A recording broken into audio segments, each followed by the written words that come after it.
there, this is Ananya, and in today's lecture we will be building our third project in Python. So as you can see, this is a scientific calculator project. We'll be learning tkinter through a project. I thought that would be a better option rather than first learning and then implementing it in a project, because it is pretty simple and very fun to do. Also, in the last project we did, that was on rolling dice, we had used the modules random and time. In this project we will be using the math module. So you will get to know a lot about modules, what functions they have, about tkinter also, labels, buttons, taking various inputs into your widget, and a lot more.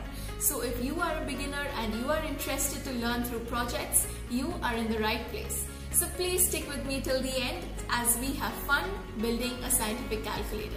Also, we will be converting this file, that is our calculator.py file, into .exe in the next lecture. So after you're done building it, please visit that lecture too, so that you can just open up your computer and start calculating at any moment. You will not have to open the IDE and then run the program and all of that. So it's going to be really short, very fun to do. So let's get started.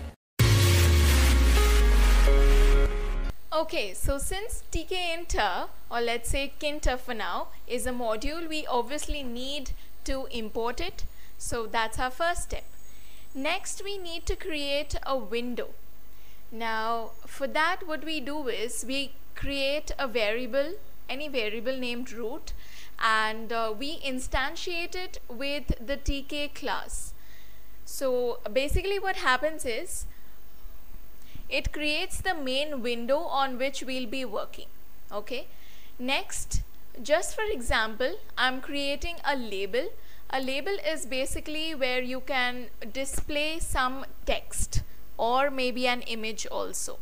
So label, the first and most important you can say parameter that is required inside any widget in tkinter is the window variable, okay, the main window. Next, you have various parameters that you can pass, such as I have passed text here saying this is a label. So I'll have this as a label printed on the screen on the window. Next, I thought, okay, let's change it into background color. I made it light green. Next, what I have to do is, if I only give this label, I will not have it printed on the widget. For that, I need to pack it. I need to push it into the window. For that, I need to call this function pack, and you apply pack on any widget. So you say l.pack. Lastly, the most important factor is the main loop method. Now, without main loop, you will basically not be able to see your screen. Main loop runs the window continuously, so it stays right in front of you until and unless you exit. Let's see what we have now. So you can see you have this nice tiny window. You can change its size, and you have this as a label printed with a green background. Alright, this was a very basic example. Now let's head on to our project. Firstly, we have to import kinter. Next, since we are using the math module, we also import math and name it as m. Root, first most important. Next, just between all of that, root.main loop, second most important thing. Now let us give a title to our scientific calculator. Okay, title, as simple as that, you call root.title and give scientific calculator. Why root dot? Because you want it on your as the title of your scientific calculator. You see out here, your name got changed. Alright, you changed the title. Next, what I want to do is, I want to give this entry point where I can maybe press numbers and take in my inputs. Okay, so for that, what we can do is, you create a variable e and assign it the widget entry. It's very similar to the label one that we just learnt, this one. The only thing is you can give inputs in this case. It just won't sit idly like a static bar. Okay, so you say entry root. Without it, it basically will throw an error to you. Next you have width. You can change the size, border width. Then relief. Now relief is basically, it gives a different sort of topography to your entry bar. So you have the type ridge, then groove, and many more. You can check all of this out in the Python documentation on Kinter. Alright, next you can have foreground, background, and many more. Next, one more important thing. Remember we did l.pack here to push a widget onto the window. The better option of pack is grid, because in the case of grid you can select the precise row and column you want your widget to be in. So I have selected both as 0. Next, column span. Now what is column span? It's basically how many columns you want your widget to span up to. Now I have chosen 5. Why 5? Because I have 5 buttons in each row, so I wanted to span that many times. Okay, if I would have given something lesser than 5 or more than that, it would have caused errors. Not errors, actually the formatting would have been very awkward. Now why is that the case? Because in Kinter the position of elements is relative to each other. So each position depends on the next one or the previous one. So you need to be careful with that. Next you have padding of the x-axis and y-axis. You can elongate it or shorten it or anything as such. This being said, let's move on to, I hope you all got this. Let's move on to 2 basic input types. Alright, let me just show it to you independently, then I'll directly show it to you all in the project. What I want to do is, I want to have a button named log. Okay, I've named it LG, and to that I have assigned the widget button. Okay, and similarly I pass root and I give a text, I give the padding, reliefs, all of that remains exactly the same. And I also put it inside the grid, and since row 0 is being occupied by the entry tab, I put it in row 1. Okay, you get all of that, do the spacing, imagine and do it. One important thing is that when I press log, something should be happening, right? Some function, some action should occur. So for that, what I do is I call the bind function, and you can see the first parameter that bind takes. It says in triangular brackets you have button dash 1. Okay, now this basically means the left click on your mouse. Whenever you left click on bind, on log, it will call this function sc. Okay, it's as simple as that. Left click and go to sc via the bind method. As simple as that. So this is how our you can say the scientific buttons are going to work. That is log, ln, all the trigonometric functions, all of this. I am going to use it for the sc function. Another sort of input you can say is, let's take a number 0. Now to that I again call the button and put it inside the grid and all of that. Now what I want to do is, since I want 0 to be printed on the screen rather than directly going to a function, what I say is I give a parameter named command, and to command I call the function click. Now if I would have, let's remove all this for now. Okay, if I would have simply said click and I would have passed the number 0 within a string, it would have thrown an error, because in the command parameter you cannot give any functions within parentheses. I would have only had to call click. That I could not have worked like that, right? And that's why we need to give an anonymous function. Okay, that anonymous function is basically lambda.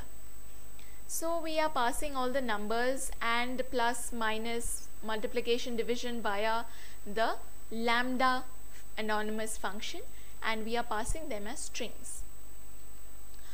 Alright, this is done. Now let's go ahead with which functions are we going to use for which buttons. As you can see on the screen here, scientific buttons will be called using the SC function. Numbers and mathematical buttons with the function click. Equal button will go to function evaluate. Backspace and clear will have their each respective function. Now let's go ahead and see how these functions work. Now let's check at the function click. ToPrint is basically storing whatever input we are giving, that is the numbers or the parenthesis, the dot, or these mathematical operations. Okay, only these things.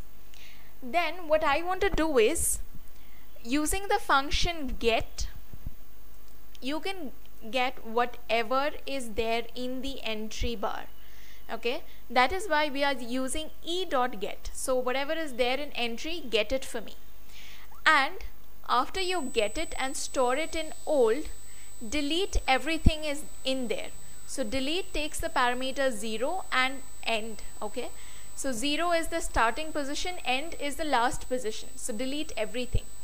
And then I use another function e.insert to give start inserting from the 0th position in the entry tab, and concatenate the old variable and the new one.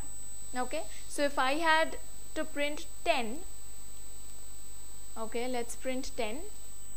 It takes 1, it stores 1 as the old number, then it takes 0 as the ToPrint variable, and thus it deletes everything and concatenates it.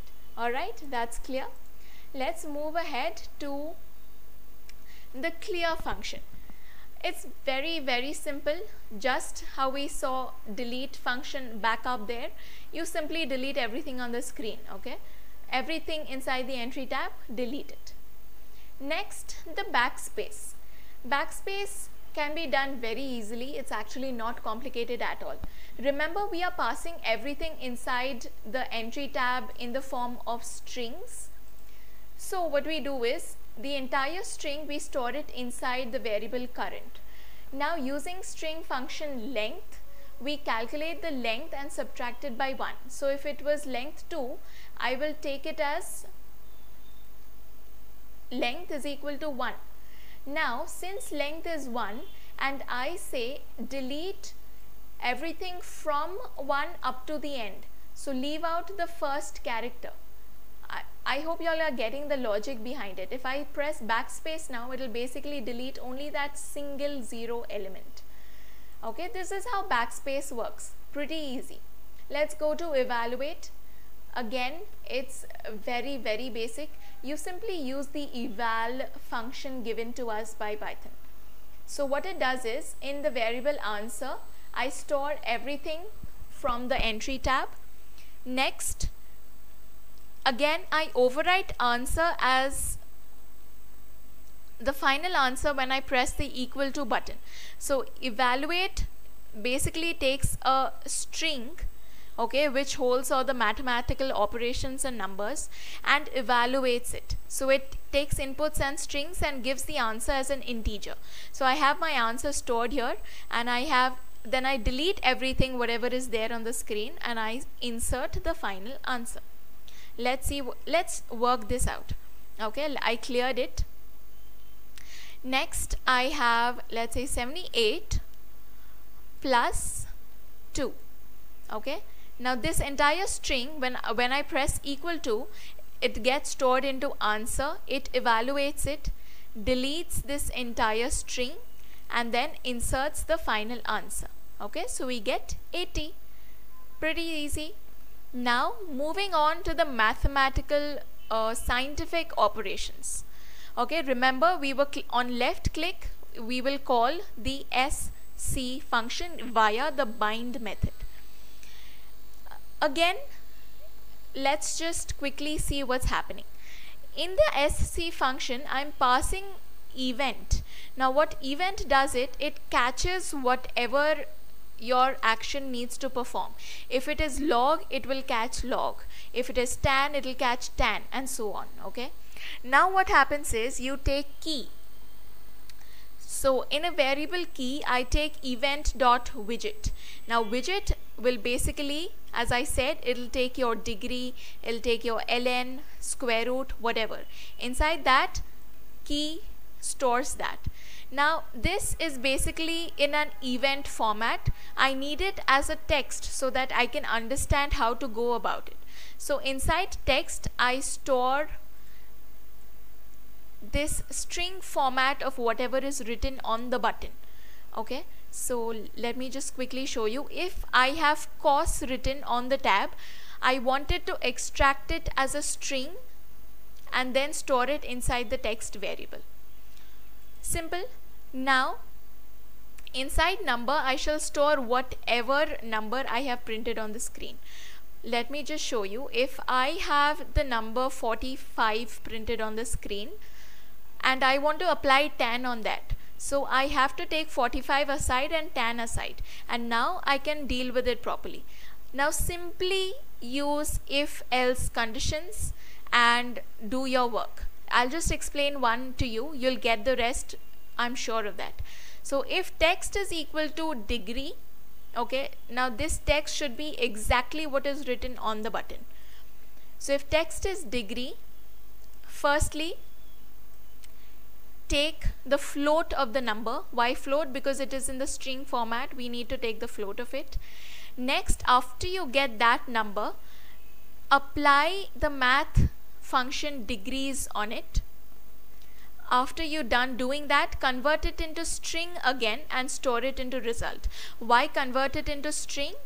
Because I want to delete the previous one and print my final result. And whenever you're printing the final result into the entry tab, it has to be in a string. Okay, simply you apply the same logic to all sine, cos, tan, log, then natural log, square root, factorial. You have all of these functions provided to you by the math module. Now there are two more buttons where this logic, the 1 by x, that is you get the invert of it. Simply do 1 by float of number. Very easy. You can't apply any math module for module function for that, that's not available, but you can simply use your logic, right? And nextly we have pi and Euler's number. For pi, I have given two cases. In case the person just wants to get the pi value, you will get that using this. So if there is no number on the screen and the user has pressed the button pi, just give the value of pi using m.pi. Okay. Otherwise, if there is a number, multiply it and show it to the user. The exact same logic for E. That's it. That is basically everything that you have to do to build this code. Just be careful, just place it properly in your grids, and that's it. Your code is done. You're ready to have your scientific calculator working. Now let's try out a few functions. Let me clear this. Let's say 85 divided by 5, and I press equal to, I have the answer 17.0. Now let's try and use backspace. So 52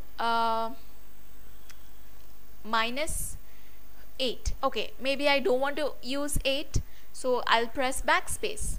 So let me say 41, and then I have equal to 111.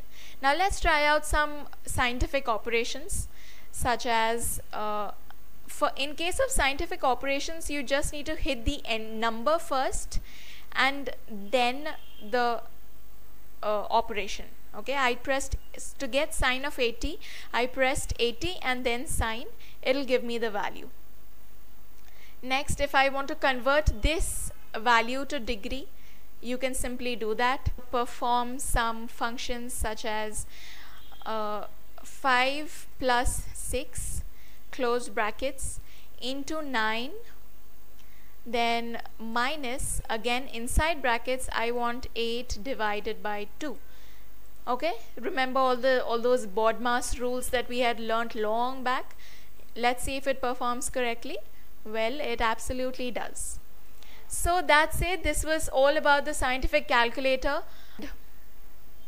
It's pretty simple, right? These were a few of the basics of Kinter that we learnt. I will come up with more programs and projects using Kinter so that you can learn all the other types of functions that we can perform. For today, bye-bye. I'll see you next time. Also, in the next lecture, I have my converting .py to .exe using this calculator function. You will be able to see it on your desktop directly rather than opening it up on your IDE or text editor. Please stay tuned. In case you all have any issues, please post it in the comment section below. I'll see you all next time. Bye-bye.